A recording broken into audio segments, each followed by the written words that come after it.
Bismillahirrahmanirrahim. Assalamualaikum warahmatullahi wabarakatuh. Halo teman-teman, jumpa lagi di channel Ojoweti. Terima kasih kepada teman-teman yang telah mendengarkan dan telah mensupport channel ini, agar channel ini makin berkembang dan bisa diterima oleh khalayak yang lebih ramai. Seperti biasa teman-teman, jika sudah siap, selamat mendengarkan. Aroma anyir itu semakin menusuk hidung, tapi Anas tidak memperdulikan aroma itu. Dia terus melangkah menembus gelapnya malam. Di kanan dan kirinya, pohon-pohon besar menutupi cahaya rembulan. Sesaat kemudian, aroma anyir itu seperti terpadu dengan wangi kemenyan. Sebenarnya Anas merasa mulai dengan perpaduan aroma itu, tapi dia harus melanjutkan perjalanannya menuju kampung di ujung hutan itu. Suara binatang malam dan desir angin menemani langkahnya. Derit batang bambu yang saling bergesek tertiup angin membuat bulu kuduknya merinding. Ditambah lagi dengan bau tanah basah akibat hujan tadi sore, membuatnya sedikit bergidik. Namun semua hal itu tidak menyurutkan langkahnya untuk tetap berjalan menuju kampung di depan sana. Dia harus bertemu dengan orang tua kandungnya. Sejak kecil Anas tinggal bersama pasangan Pak Dalimin dan istrinya, hingga usianya menginjak 25 tahun. Dia tidak tahu bahwa Pak Dalimin dan istrinya bukan orang tua kandungnya. Pekan lalu sebelum Pak Dalimin meninggal, dia menyampaikan kepada Anas tentang rahasia yang selama ini ditutupi. Kata Pak Dalimin, dia sengaja tidak memberitahu Anas karena waktunya belum tepat. Apalagi dia pernah berjanji kepada orang tua kandung Anas untuk menjaga Anas hingga akhir hayatnya. Dia hanya akan memberitahu yang sebenarnya setelah dia tak mampu merawat Anas. Menurut Pak Dalimin, Anas sengaja dititipkan kepadanya karena di kampung asalnya, di kaki salah satu gunung paling angker, nyawa Anas terancam karena ada hal gaib yang menjadi musuh ayah kandung Anas, Pak Basuki. Pak Basuki merupakan salah satu tokoh masyarakat di kampungnya. Dia kerap membantu orang yang kesusahan, bukan hanya materi, dengan kemampuan supranaturalnya. Dia juga kerap membantu warganya yang terkena guna-guna atau gangguan roh halus. Sebagai kampung yang cukup terpencil dan dekat dengan Gunung Angker, guna-guna dan gangguan roh halus sangat lazim di sana. Kebaikan Pak Basuki tersebut menjadi ancaman bagi seorang dukun jahat di sana. Beberapa kali Pak Basuki mementahkan guna-guna yang dikirimkan kepada warga. Hingga suatu hari Pak Basuki bertempur hebat dengan dukun itu. Mereka beradu ilmu. Saat itu Pak Basuki hampir saja kalah dan kehilangan nyawanya, karena si dukun meminta bantuan dari jin kafir yang merupakan pengawal kerajaan jin di gunung itu. Untung saja, sesosok jin kuat lainnya yang bernama Ki Blendo membantunya. Dulu Ki Blendo adalah pengawal kepercayaan dan tangan kanan Raja Jin. Hanya entah bagaimana kejadiannya, Ki Blendo yang tadinya merupakan jin kafir bertobat. Tapi meski bertobat sesuai kodratnya sebagai jin, dia tetap saja memiliki sisi jahat dan meminta imbalan saat membantu Pak Basuki. Sebaik-baiknya jin adalah seburuk-buruknya manusia. Ingat itu, makanya jangan pernah percaya apa yang dikatakan oleh jin, termasuk jin yang merasuki manusia. Jangan percaya yang dikatakannya, ucap Pak Dalimin pada saat Anas mengisahkan asal-usulnya. Pak Basuki menang dalam pertarungan itu. Dukun jahat tersebut tewas di dalam gubuknya dan ditemukan oleh warga sekira sebulan sesudahnya. Karena memang gubuk dukun itu jauh ke dalam hutan. Tapi kemenangan itu bukan tanpa syarat. Pak Basuki yang waktu itu masih lajang menyetujui permintaan Ki Blendo. Dia berjanji nantinya setelah dia menikah dan dikaruniai anak laki-laki, maka anak itu harus dikorbankan untuk menjadi penunggu kampung. Kala itu dia tidak berpikir panjang. Yang ada dalam pikirannya hanya bagaimana bisa membantu warga dan dirinya tidak kalah oleh dukun jahat tersebut. Hanya setahun berselang Basuki pun menikah. Basuki dikaruniai anak perempuan setahun setelahnya. Tapi saat istrinya akan melahirkan, Basuki membawa ke rumah keluarganya di kota karena dia khawatir istrinya akan melahirkan anak laki-laki. Setelah istrinya melahirkan anak perempuan, Basuki membawanya kembali ke kampung. Demikian pula saat istrinya hamil anak kedua, Basuki kembali membawanya ke kota sebagai langkah antisipasi jika anaknya berjenis kelamin laki-laki. Yang dikhawatirkan pun terjadi, istrinya melahirkan anak laki-laki, sehingga keduanya sepakat untuk menitipkan anak laki-lakinya itu, yakni Anas, kepada kenalan baik mereka di kota, agar Anas tidak diambil oleh Ki Blendo untuk dijadikan penunggu kampung. Sebenarnya Ki Blendo tahu bahwa Pak Basuki memiliki anak laki-laki, tapi dia tidak tinggal di kampung itu untuk menjadi penunggu kampung. Anak itu harus meninggal di kampung tersebut. Tiba-tiba Anas melihat cahaya di kejauhan, seperti seseorang yang berjalan sambil membawa obor. Api dari obor itu meliuk-liuk, bagaikan menari, mengikuti nada genit angin malam. Saat sosok itu semakin mendekat, Anas dapat melihat bahwa pembawa obor itu adalah seorang nenek. Tubuhnya bungkuk dengan rambut putih diurai, menutup sebagian wajahnya. Jalannya tertatih dengan kaki telanjang. Nenek itu mengenakan kebaya berwarna hitam dan membawa tongkat berukir di tangan kirinya. "Nek," numpang tanya, "apakah kampung Winingit masih jauh?" Anas bertanya kepada nenek itu. Nenek itu berhenti, tapi dia hanya diam, tidak menjawab pertanyaan Anas. Hingga Anas mengulang pertanyaannya dengan suara yang lebih lantang, karena dia mengira nenek itu tidak mendengar pertanyaannya. Perlahan nenek itu mendongakkan wajahnya yang tertunduk, lalu menyibakkan rambut yang menutupi sebagian wajahnya. Tapi sebelum Anas sempat melihat wajah nenek itu dengan jelas, tiba-tiba suara burung hantu dari atas pohon mengagetkannya. Anas menoleh ke arah suara itu dan melihat seekor burung hantu menatap dirinya dengan mata besarnya. Anas kembali menoleh pada nenek bungkuk tadi. Sontak dia berteriak karena kaget. Wajah nenek berkebaya hitam itu sangat menakutkan. Mata nenek tersebut seperti mau copot, bahkan mata kirinya sudah keluar, hanya menggantung pada semacam urat. Darah yang hampir kering masih ada di lubang matanya. Sementara bibir nenek itu robek hingga nyaris sampai di telinga kanan. Darahnya masih menetes ke tanah basah. Spontan Anas berlari sekencang mungkin, menjauhi nenek-nenek tersebut.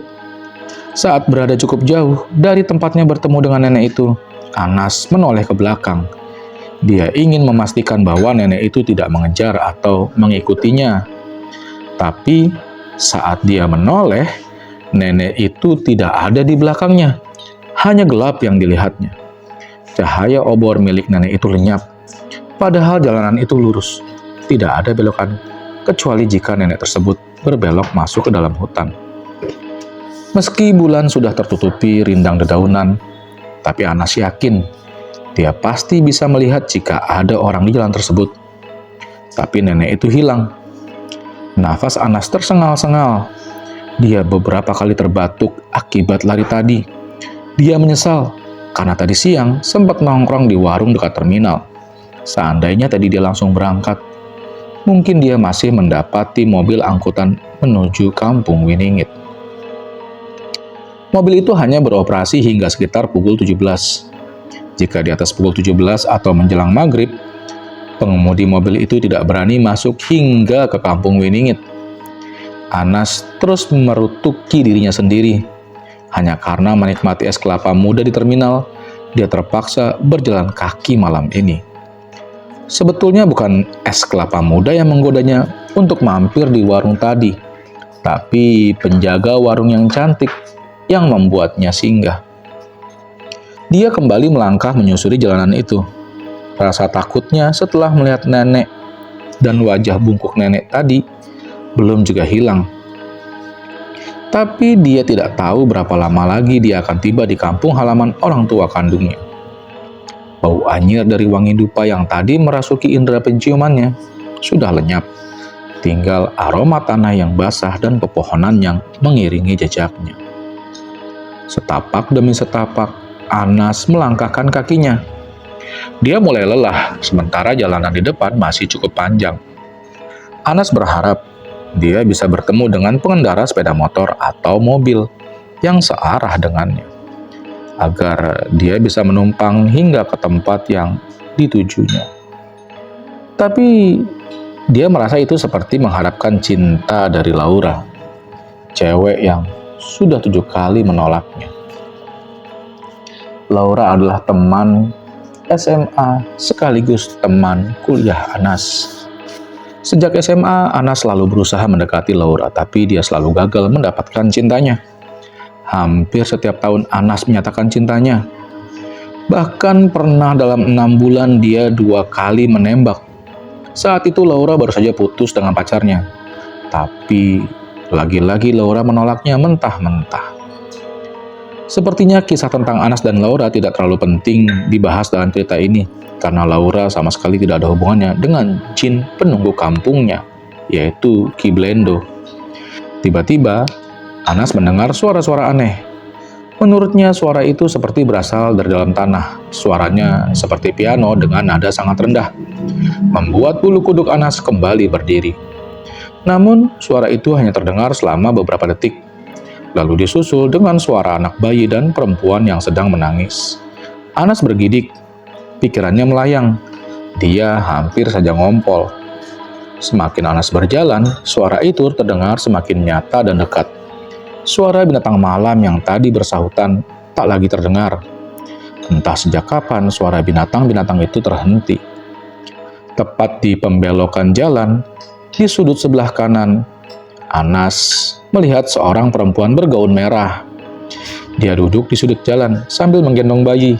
Sepertinya perempuan itu sedang menyusui bayinya. Saat bayi itu melepaskan hisapannya, keduanya menangis. Anas tidak berani menoleh ke arah mereka. Dia sangat yakin bahwa keduanya adalah hantu, seperti nenek bungkuk yang ditemuinya beberapa menit lalu. Dia melangkah semakin cepat.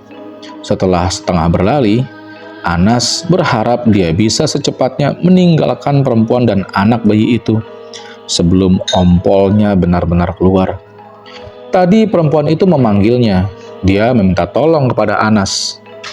Tangannya melambai, memberi isyarat kepada Anas untuk datang dan mendekatinya. Anas mulai ragu. Dia mulai tidak yakin bahwa perempuan dan bayi itu adalah hantu. Naluri kemanusiaannya muncul. Anas merasa kasihan melihat keduanya dan mendatangi perempuan itu. Wajah perempuan tersebut cukup cantik, bahkan sedikit lebih cantik jika dibandingkan dengan Laura. Hidungnya mancung, alisnya tidak terlalu tebal, bibirnya tipis dengan dagu sedikit terbelah. "Mas, tolong saya, anak saya kehausan, tapi dia tidak mau minum air susu saya," ucap perempuan itu lirih. Anas menjawab sekaligus bertanya, kenapa anak itu tidak mau minum air susunya. Dia juga menanyakan tujuan perempuan itu dan kenapa mereka berada di tempat itu. Anas berharap dia bisa berjalan bersama mereka menuju kampung Winingit. Perempuan itu berdiri sambil tetap menggendong bayinya. Kata dia, bayi itu tidak suka susu, tetapi darah. Dia menunjukkan wajah bayi yang digendongnya, sambil membuka bagian depan bajunya. Payudara perempuan itu keluar, sangat panjang, hingga menyentuh tanah. Sementara wajah bayi itu sangat aneh. Bibirnya tidak horizontal, tapi vertikal. Saat dia menangis, 2 taring tajam muncul dari bibirnya. Anas spontan berteriak, lalu berlari sekencang mungkin. Diiringi suara tawa melengking dari hantu perempuan tersebut. Kali ini celana Anas benar-benar basah. Dia ngompol sambil berlari. Tapi Anas tidak peduli dengan ompolnya. Dia terus berlari, meski nafasnya terengah-engah dan tenggorokannya kering. Anas memperlambat larinya saat melihat beberapa rumah di kejauhan. Lampu temaram di depan rumah tersebut membuatnya sedikit lega. Dia terus melangkah sampai di persimpangan jalan. Jalanan ke kanan tampak gelap, seperti jalanan yang dilaluinya selama hampir 1 jam tadi. Sementara jalanan yang lurus menuju rumah-rumah tersebut. Sepertinya aku sudah hampir sampai, ucapnya dalam hati, sambil terus melangkah. Hanya beberapa menit kemudian, Anas tiba di depan rumah pertama. Dinding rumah itu berwarna hijau lumut, dengan pencahayaan yang temaram pada terasnya. Suara anak kecil bermain-main di dalam terdengar dari luar. Anas melanjutkan langkahnya. Dia berharap ada seseorang yang ditemuinya di kampung itu. Anas menoleh ke kiri dan ke kanan, sampai akhirnya dia menemukan seorang pria paruh baya sedang duduk-duduk di teras rumahnya. Anas menyapa pria itu, lalu masuk ke pekarangan. Pria itu sedang menikmati secangkir kopi. Di sampingnya ada radio. Suara kidung lingsir wangi dari radio itu sempat membuatnya bergidik. Tapi Anas mengabaikan perasaan itu. "Pak, maaf," numpang tanya. "Saya mau mencari rumahnya Pak Basuki. Saya anaknya Pak Basuki. Apakah rumahnya masih jauh?" Anas bertanya. Pria parubaya itu menatapnya, mulai dari ujung rambut hingga ujung kaki. Kemudian dia mempersilahkan Anas untuk duduk di sampingnya. Pria itu lalu memanggil istrinya dan menyuruhnya membuat segelas kopi. "Kalau rumahnya Pak Basuki masih jauh. Kalau kamu melanjutkan perjalanan, mungkin setelah tengah malam baru kamu tiba," jelasnya sambil menyeruput kopi di hadapannya. Pria parubaya itu menyarankan agar Anas melanjutkan perjalanannya pada keesokan harinya. Tapi dia tidak menjelaskan alasannya. "Malam ini kamu istirahat di sini saja. Bapak lihat kamu sudah lelah. Ada kamar kosong di dalam. Dulu kamar itu ditempati oleh anak bapak, tapi sekarang dia kerja di kota," pria itu melanjutkan. Tidak lama kemudian istri dari pria itu keluar sambil membawa secangkir kopi dan sepiring pisang goreng yang masih hangat. Dia mempersilahkan Anas untuk menikmati suguhannya. Anas dan pria itu akhirnya terlibat dalam obrolan, mulai dari jalanan menuju desa yang belum ada penerangan, hingga beberapa kisah mistis yang ada di kampung itu. Pria tua itu mengaku sebagai sahabat ayahnya, Pak Basuki. Keduanya, kata dia, beberapa kali membantu warga yang kena guna-guna maupun gangguan makhluk halus. "Malam ini kamu istirahat di sini saja. Bapak lihat kamu sudah lelah. Ada kamar kosong di dalam. Dulu kamar itu ditempati oleh anak bapak, tapi sekarang dia kerja di kota," pria itu melanjutkan. Anas dan pria itu akhirnya terlibat dalam obrolan, mulai dari jalanan menuju desa yang belum ada penerangan hingga beberapa kisah mistis yang ada di kampungnya itu. Pria parubaya itu mendengarkan dengan seksama. Dia tidak mengomentari atau memotong cerita Anas.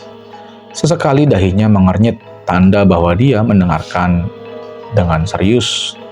Anas pun menceritakan apa yang pernah dikisahkan oleh Pak Dalimin, orang tua angkatnya, tentang perjanjian antara bapak kandungnya, Pak Basuki, dengan jin penunggu kampung Kiblendo. Setelah Anas menceritakan itu semua, pria tersebut mulai menanggapi. Dia membenarkan apa yang disampaikan oleh Anas. Tapi menurutnya Kiblendo tidak berhak dan tidak boleh mengambil nyawa Anas karena yang membuat perjanjian adalah Pak Basuki. Dia menjelaskan, dalam ilmu gaib sering ada perjanjian semacam itu, bahwa seorang ayah boleh mengorbankan anaknya. Padahal jika si anak tidak mau, maka jin yang telah dijanji tersebut tidak bisa mengambil nyawa anak itu. "Setahu saya, bapak kamu tahu aturan itu. Biasanya kalau ada perjanjian begitu, orang yang berjanjilah yang akan menjadi tumbalnya. Tapi kalau orang itu tidak paham aturannya, barulah jin yang dijanjikan bisa mengambil nyawa anaknya. Dia menjelaskan. Malam semakin larut, kantuk mulai mendera Anas. Matanya terasa berat dan dia beberapa kali menguap. Tapi Anas enggan memotong cerita yang dikisahkan pria parubaya itu. Dia mendengarkan sambil menahan kantuk. Suara kentongan terdengar di kejauhan. Kata pria itu, kentongan itu hanyalah penanda bahwa waktu sudah menunjukkan pukul 23. Sebenarnya, Anas masih ingin menanyakan beberapa hal pada pria itu. Tapi pria itu tampaknya kasihan melihat Anas yang mengantuk. Dia mempersilahkan Anas untuk masuk ke kamar dan beristirahat. Anas menuruti sarannya. Dia menuju kamar dan menyimpan ranselnya. Kemudian ke kamar mandi untuk membersihkan diri akibat ompolnya tadi. Anas baru sadar bahwa celananya yang tadi basah akibat ompol sudah mengering. Mungkin pria parubaya tadi mencium aroma pesing, tapi dia sungkan menegur Anas. Kuntil anak sialan, gerutu Anas dalam hati saat dia membersihkan diri dan mengganti celananya di toilet. 10 menit kemudian Anas sudah berbaring di depan kayu dengan kasur pupuk. Di dalam kamarnya, meski kamar itu terlihat jarang ditempati, tapi semua barang dalam kamar itu tertata rapi. Di atas meja kayu, di sudut kamar, ada beberapa buku yang disusun berjejer. Juga satu figura foto bergambar seorang gadis yang cukup manis. Anas merasa pernah mengenal gadis itu, tapi dia lupa di mana. Di samping figura terdapat satu lampu belajar berwarna hijau. Lampu kamar bergantung di tengah-tengah dengan bola lampu 10 watt. Cahayanya cukup untuk menyinari seluruh sudut ruangan, meski agak temaram. Rasa letih dan sedikit pegal pada kakinya membuat Anas menjadi lebih cepat mengantuk. Hanya beberapa menit setelahnya, dia mulai setengah sadar, tapi dia kembali terjaga saat mendengar kidung Lingsir Wengi. Bulu kuduknya kembali merinding, dan Anas mulai was-was. Terlebih, aroma wangi pun tercium dalam kamar, seiring suara aneh yang didengarnya saat menuju kampung ini. Anas mengambil selimut dan menyelimuti seluruh tubuhnya. Dia mencoba memejamkan mata, namun bayangan hantu perempuan berwajah manis tadi kembali hadir. Dia mulai ingat bahwa wajah itu adalah wajah yang ada dalam figura foto tadi. Suara kidung Lingsir Wengi perlahan menghilang. Aroma wangi dan suara-suara aneh itu pun lenyap. Anas mencoba menutup matanya, hingga akhirnya Anas tertidur dengan nyenyak. Keesokan paginya Anas terbangun. Sinar hangat matahari pagi menerpa wajahnya. Kokok ayam jantan menyapa liang indera pendengarannya. Tapi Anas masih enggan membuka matanya. Dalam keadaan setengah mengantuk, Anas mencoba meraih guling. Tangan Anas meraba-raba ke samping tubuhnya. Tapi dia tidak menemukan guling yang dicarinya, yang dipeluknya saat tidur tadi malam. Jemarinya hanya menyentuh sesuatu yang dingin dan basah, seperti bebatuan yang terkena embun pagi. Anas terkejut saat membuka matanya. Dia tak lagi ada di dalam kamar, melainkan di atas batu nisan. Dia berdiri dan memandang ke sekelilingnya. Puluhan batu nisan berjejer rapi. Sepertinya itu adalah pemakaman umum. Anas bergegas mengambil barang-barangnya dan keluar meninggalkan area pemakaman tersebut. Rupanya makam itu terletak tidak jauh dari pertigaan yang dilaluinya tadi malam. Seharusnya tadi malam dia tidak lurus, tapi belok kanan ke jalanan gelap yang dilihatnya. Anas melanjutkan perjalanannya menuju kampung kelahiran orang tuanya. Dia berpapasan dengan beberapa warga kampung yang hendak ke sawah. Tidak jauh dari situ, 3 anak berseragam SMA terlihat berdiri di tepi jalan. Sepertinya mereka baru akan berangkat menuju ke sekolah. Anas melihat ke arloji tangannya. Waktu itu sudah menunjukkan pukul 6.13. "Dek, kalau ke rumahnya Pak Basuki lewat mana?" tanyanya Anas pada ketiga anak itu. Salah satu dari mereka menjawab bahwa rumah Pak Basuki masih cukup jauh dari tempat itu. Dia menyarankan agar Anas menunggu angkutan umum dari kota. Biasanya angkutan umum itu sudah tiba sebelum pukul 6.20. Naik angkutan saja, Mas. Turun di dekat masjid. Sebentar lagi juga datang. Biasanya jam 6:30 sudah berangkat kembali ke kota lagi, ucapnya menyarankan. Anas mengikuti saran anak itu dan menunggu di seberang jalan dari tempat ketiga anak itu menunggu angkutan. Benar saja, belum cukup 15 menit Anas menunggu, mobil angkutan umum berwarna biru muda sudah nampak berbelok di pertigaan. Hanya membutuhkan waktu sekitar 10 menit untuk tiba di depan masjid. Seperti yang disarankan oleh anak-anak tadi. Setelah membayar ongkos angkutan tersebut, Anas kembali menanyakan rumah Pak Basuki pada warga di sekitar masjid. "Itu, Mas, yang rumahnya warna putih. Tadi saya lihat Pak Basuki pergi ke warung."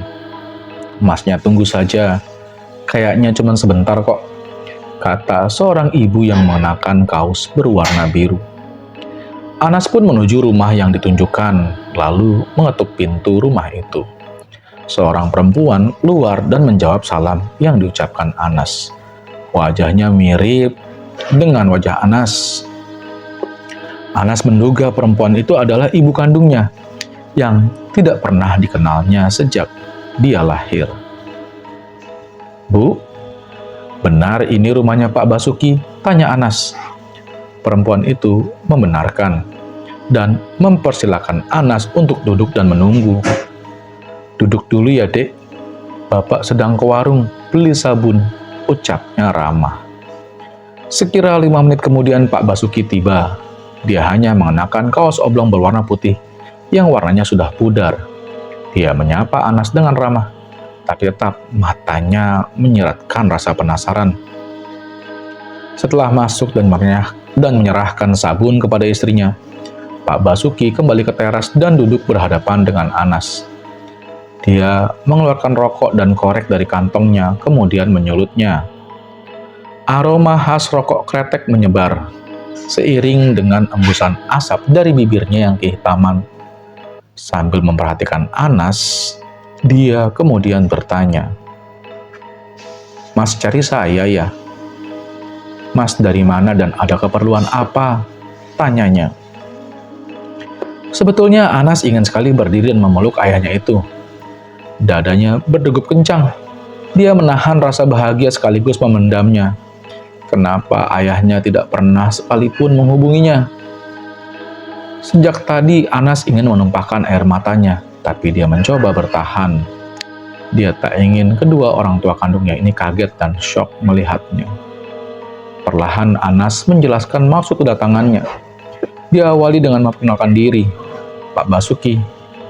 Tampak sedikit terkejut waktu Anas memperkenalkan diri. Belum sempat Anas menjelaskan semuanya, Pak Basuki sudah berdiri dan memeluk Anas. Dia berteriak memanggil istrinya.